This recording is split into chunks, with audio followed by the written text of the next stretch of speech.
Cándido López documentó con sus cuadros momentos de aquella guerra, los eternizó. En distintos paneles se agrupan movilizaciones de los ejércitos, cruce de los ríos, campamentos y, por supuesto, batallas. Filmó por un lado batallas, ¿no? Tenemos una pared de batallas, pero bueno, había una tradición de pintura de batallas. Sin embargo, en mi opinión, quizá lo más interesante es cuando no filma esos momentos más épicos, más duros de la guerra, sino todo el resto del tiempo, que es los campamentos, los movimientos de tropas. Bueno, Cándido era un daguerrotipista, ¿no? Es decir, es una especie de antecedente fotógrafo, también pintor. Pintaba en los pueblos de la provincia de Buenos Aires, del norte de la provincia sobre todo. Y cuando se desencadena la guerra, digamos, sobre todo con la invasión paraguaya a Corrientes a principios de 1865, mucha gente se presentó como voluntaria para ir a combatir en esa guerra, que se suponía iba a ser muy corta. Él va y entra en el batallón de guardias nacionales, milicia, de San Nicolás, de Los Arroyos. Y ahí fue al frente y estuvo en los 2 primeros años del conflicto. ¿Y él va como artista por el apetito que tenía? No, va como soldado, como teniente, de hecho, teniente segundo, pero lleva su libro de bocetos y va bocetando la guerra también, ¿no? De hecho, buena parte de los cuadros que va a hacer después están basados en sus bocetos y también su memoria y también en cosas que fue rellenando, pero el boceto existe. Hasta que llegamos a Curupaytí, una batalla por demás cruenta. Su situación es que en la batalla de Curupaytí, que fue el mayor desastre de la historia militar argentina, ¿con cuántos muertos? Y en Curupaytí murieron más de 2.000 argentinos, más de 2.000 brasileños que avanzaron sobre una trinchera paraguaya y fueron acribillados a mansalva. Ese día murió Dominguito, el hijo de Sarmiento, sí, Francisco, el hijo de Marcos Paz, que era vicepresidente en ese momento. O sea, fue una gran... Curupaytí, acá tenemos la espada expuesta ahora de Manuel Rossetti, que murió en esa batalla, el Kepi de Charlone, que murió en esa batalla. Un montón de gente murió ese día. Y Cándido perdió la mano derecha con la que pintaba. Por eso siempre quise ver los cuadros de la Guerra de la Triple Alianza, porque cuando estuve en Corrientes y también en el Paraguay, de los campos de batalla de la Guerra de la Triple Alianza no queda prácticamente nada, no hay rastros. La selva y el paso del tiempo se comieron precisamente todos los rastros. Y aparte, tratar de entender de dónde sacó entereza y fuerza de voluntad Cándido López para llevar a la tela esos bocetos que había dibujado con su mano diestra, esa misma que perdió en la batalla, y cómo después tuvo que acomodar su trabajo con la mano izquierda. En uno tenemos los campamentos, en otro tenemos los pasajes de ríos, que son algo que pintó mucho, ¿no? El ejército moviéndose, en otro los combates, y en otro una miscelánea con un hospital, una misa, un campamento arrasado, un paisaje, etc. Especialmente dramático son los campamentos arrasados, ¿no? Sí, hay uno en particular que es un campamento que él pintó los 2 primeros años de la guerra, en 1865, que se combate en suelo argentino y un poco brasileño, que es el ataque paraguayo que fracasa, y en 1866, cuando los aliados entran en territorio paraguayo y se pelean todas esas grandes batallas muy sangrientas. Una que tenemos acá los cuadros es Tuyutí, que es la batalla más grande de la historia de América del Sur, que es un triunfo de los aliados. Después Curupaytí, que los cuadros están en el Bellas Artes, pero nosotros acá tenemos otros elementos de esa batalla, que es donde él pierde la mano, ¿no? Ahí termina la segunda etapa de la guerra, muy sangrienta, donde nadie se impone, y después hay 2 etapas más hasta que Paraguay es vencido. Pero él pinta, por supuesto, hasta que se fue, ¿no? O sea, sus últimos cuadros son sobre Curupaytí. Y hay otras cosas que acompañan, digamos, los cuadros, pero que forman parte también de objetos de guerra, ¿no? Claro, este museo tiene, además de esta colección de Cándido, tiene muchísimos objetos de la guerra. Digamos, el museo se fundó 2 décadas después del fin de la guerra, entonces hubo muchas donaciones de excombatientes, incluso de familiares. De hecho, ex soldados de la guerra fueron los primeros guardianes de sala de este museo. Así termina nuestra muestra con una foto de ellos en la puerta del edificio, ya grandes. Veteranos de guerra, claro, porque también eran vistos como historia viva, ¿no? Entonces el primer director del museo, que era Adolfo Carranza, los contrata como para cuidar el museo a estos que habían peleado en la guerra de la Triple Alianza. Y entonces, como para mostrar el contexto de la guerra, poner a Cándido en situación, lo que hicimos fue también exponer varios objetos. La muestra en el Museo Histórico Nacional está muy bien organizada. Se pueden seguir las alternativas de la guerra en una línea de tiempo. Están los rostros de los jefes de los ejércitos, Bartolomé Mitre por el lado de la Alianza y el propio jefe del Estado paraguayo, el mariscal Solano López, obviamente por el lado paraguayo. Están los documentos de los que apoyan la guerra o de los que apoyaron la guerra y de aquellos que la condenaron, como Felipe Varela, el último de los caudillos federales. Y están los cuadros de Cándido, repartidos según una organización temática. A diferencia de la pintura de guerra más del siglo XIX con un héroe adelante o... el caballo... Claro, la pintura más épica. En Cándido no hay épica, ¿no? Es decir, es más descarnado. Es decir, uno tiene a los soldados carneando comida, a las mujeres que se acercan al campamento y tiene esta cosa de ir a buscar como buscando a Wally, ¿no? Uno va buscando detallecitos chiquitos, esto que decías vos antes, muy minucioso, pero que también tenés la sensación de estar viendo al ejército argentino, en este caso, en el combate, pero insisto, me parece que es muy interesante los momentos en los cuales se describe el resto del tiempo, que es la mayor parte del tiempo de la vida militar, no es la batalla, ¿no? Es el tomar mate, leer el diario, uno puede ver, son detalles que vas viendo, cocinar, jugar a los naipes, armar empalizadas, prepararse para la batalla, enterrar a los muertos, ¿no?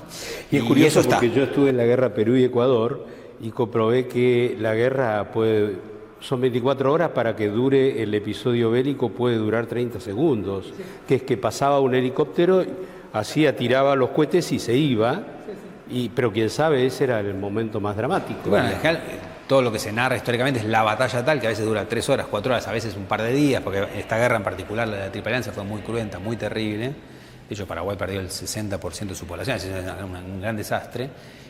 Pero la mayor parte del tiempo no se está peleando, ¿no? Se está haciendo otras cosas. Y me parece que eso es algo que le da a la obra de Cándido López, en mi opinión, algo muy, muy particular y la hace totalmente especial. Gabriel, ¿por qué todos los cuadros son como apaisados? Esto es, son horizontales. Son como largos rectángulos. Sí. No sé las razones por las cuales eligió eso, la verdad, pero... ¿Puede ser porque sean panorámicas? Es posible, eso tenemos que preguntarle a alguien de historia del arte, pero en principio por lo menos supongo que fue buscado, dan justamente la idea de panorama. Hay una sola excepción que lo tenemos acá expuesto, que es el Boquerón, la batalla de Boquerón, que es una pintura más parecida a la pintura de batallas del siglo XIX, que es enorme, ¿no? Es decir, tiene más o menos 4 veces la dimensión de sus otros cuadros. Claro. Y después son todas figuras chiquitas, apenas reconocibles, Sí. ¿no? Sí, como decías vos, que allí no hay grados, hay... Uno puede encontrar en alguna pintura un general, puede encontrar a Mitre en alguna, ¿no? Que era el comandante en jefe, es decir, están, si buscas están, pero la sensación que da es una idea muy, muy horizontal en el ejército, es decir, soldados y oficiales acá conviven, obviamente las jerarquías en el ejército están y uno las puede a veces percibir en el cuadro, pero me parece que es muy atractivo ver al soldado común y a las mujeres que se acercan, es decir, aquellos que muchas veces no impactan, no tienen nombre de calles, es decir, hay algo de esa recuperación colectiva que tiene la obra de López que me parece muy, muy interesante. López la pasó muy mal como inválido de guerra. Recién pudo pintar sus cuadros entre 1888 y 1901, aunque los esbozos los había realizado entre 1865 y 1870. Desesperado por su situación económica, escribió al expresidente Mitre solicitando ayuda pública. Mitre, que seguía siendo un hombre con poder, le consiguió un subsidio a cambio de cuadros que documentaran la Guerra del Paraguay. López pensaba pintar 100, pero solo pudo terminar 52, con un estilo muy particular. Cándido López descree de los primeros planos que hubieran sido tal vez un atajo para editorializar en cualquier sentido acerca de la guerra. Como explica Di Meglio. Maravillosa historia la de Cándido López, el manco de Curupaití, único cronista artístico de la terrible guerra del Paraguay. Nos queda del Parque Lezama otra gran historia que no todos conocen, la de la iglesia rusa ortodoxa que solía frecuentar a que no saben quién, nuestro máximo escritor, Jorge Luis Borges.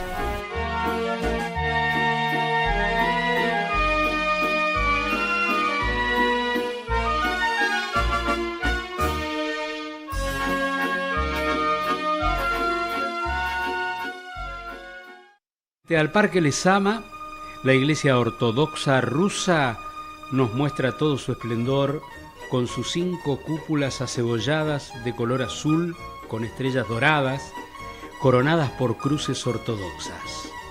La Catedral de la Santísima Trinidad es monumento nacional argentino. El templo de la liturgia está en el primer piso y tiene un aire inocultablemente oriental.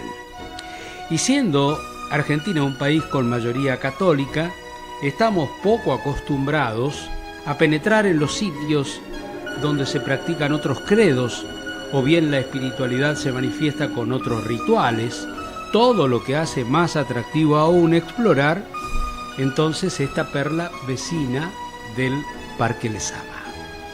Por eso dice Alejandro Iwaszewicz, superior de la Catedral Ortodoxa. Poca gente conoce y también nosotros un poco no nos damos mucho a conocer. Ajá. Es parte de nuestra mentalidad, de conservar, cuidar. En la iglesia misma los momentos más importantes y más sagrados se llaman sacramentos y lo sacro tiene un poco de secreto, de privado, de íntimo. Lo que nos llama rápidamente la atención es la arquitectura. En la fachada figura como arquitecto el célebre noruego Alejandro Kristoffersen, autor del diseño del Palacio San Martín, del viejo Hospital de Niños y del Café Tortoni, entre otras grandes obras. Pero los planos, la verdad es que llegaron directamente de San Petersburgo, Rusia. Bueno, es una iglesia maravillosa que tiene, según veo acá frente al altar, rasgos orientales que parecen, ¿no? Sí, arquitectónicamente la iglesia fue construida en un estilo moscovita, pero el iconostasio, que no es el original, originalmente había un iconostasio de madera. El iconostasio justamente es la pared que separa el altar del templo.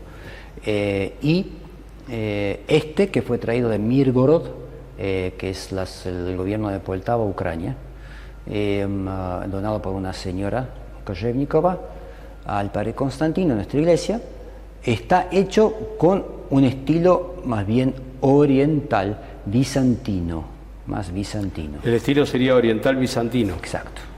¿Y quién lo construyó este templo? El padre Konstantin Trasov, entre los años 1898 y 1901, que fue en octubre, que fue cuando se consagró el templo con presencia de gran parte o casi todo el cuerpo diplomático que presente en Buenos Aires, incluido el propio presidente de la Argentina, que era Roca en aquel momento. Julio Argentino Roca.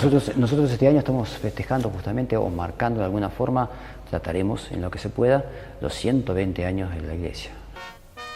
Por todo lo que significó la Revolución Rusa y sus 72 años de un régimen dictatorial que terminó derrumbándose en 1989, y además porque fue el fin de los zares, lo político es un dato entonces no menor en cuanto al valor de la catedral, pues su construcción fue ordenada por los zares.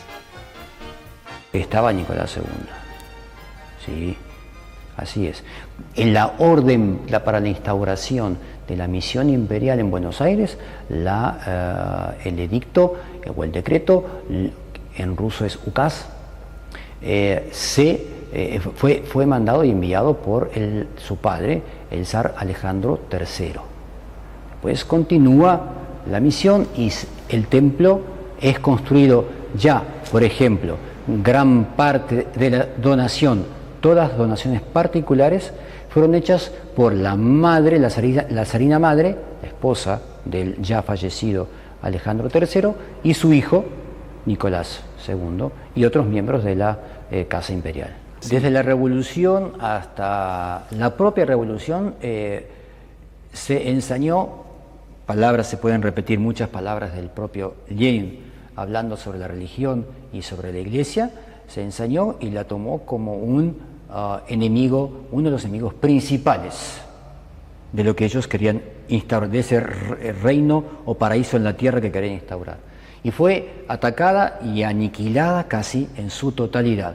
Yo le comentaba que miles de obispos que existían en el año 1917, al año 20 quedaban únicamente 4 en libertad. El resto estaba o fusilados, asesinados, o en campos de concentración o en el exilio. La estructura visible, tangible de la Iglesia desapareció hasta el año 43, cuando Stalin decide, también por necesidad política, porque tenía la invasión venía de Hitler, de darle al pueblo alguna razón firme y fuerte para pelear. No nos olvidemos que en las primeras apariciones del ejército alemán al sur de Rusia, sobre todo Ucrania, los recibían. Fue arrollador. Los recibían como libertadores, con pan y sal, como acostumbramos nosotros a dar la bienvenida. Entonces tuvo que revertir eso. De ahí más hasta el día de hoy ya la cosa fue cambiando. Pero en todos los años después del 43, fue un poco más controlada. La Iglesia Ortodoxa es una iglesia cristiana, otra entre las muchas que se separaron de Roma. Exactamente esto ocurrió hace 1000 años, cuando se abrió la grieta entre el Imperio Bizantino y el Sacro Imperio Romano. La palabra católica es una palabra griega que significa universal y se utiliza en por ejemplo, el credo que nosotros rezamos todos los días, cantamos en las liturgias y decimos que creemos en una iglesia santa, católica y apostólica. Sí. Ni romana, ni ortodoxa, ni rusa, ni griega, ni china, ni japonesa. Claro. Entonces, de ahí en más, ahí está el concepto de universalidad de la Iglesia, ¿no es cierto?, que nosotros conservamos y tratamos de mantener.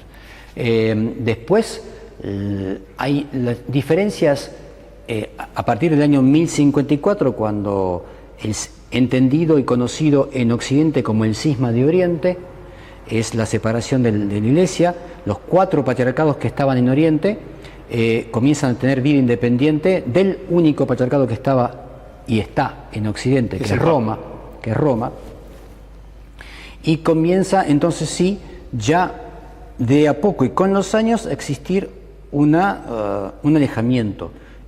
La mentalidad latina con la mentalidad oriental siempre es distinta, va a ser distinta, eso es algo que no afectaba a la esencia de la fe. Claro, porque básicamente creen ambos, Dios prácticamente Trino, no hay diferencias. Dios Trino, los apóstoles, el mismo Evangelio. Las diferencias están en los conceptos. La cruz es diferente, padre. La cruz rusa. A muchos les impacta la cruz ortodoxa, también llamada cruz rusa. Tiene 3 travesaños horizontales sobre el eje vertical. El más largo es para las manos de Cristo crucificado. El más chico, el que está arriba, representa la inscripción que hizo colocar Poncio Pilatos y que decía Jesús, Rey de los Judíos. Y el travesaño horizontal inferior está inclinado. Tiene que ver con los 2 ladrones que fueron crucificados a un costado y a otro con Cristo. El extremo más alto representa al paraíso y es referencia al ladrón que se arrepintió de los pecados justo antes de morir. El de abajo al otro ladrón que no se arrepintió y representa al infierno. Por lo demás, todas las iglesias cristianas se parecen, hasta en el humito que despide el incienso en la liturgia y en la señal de la cruz que los ortodoxos hacen juntando los dedos, tal como me lo enseña el sacerdote.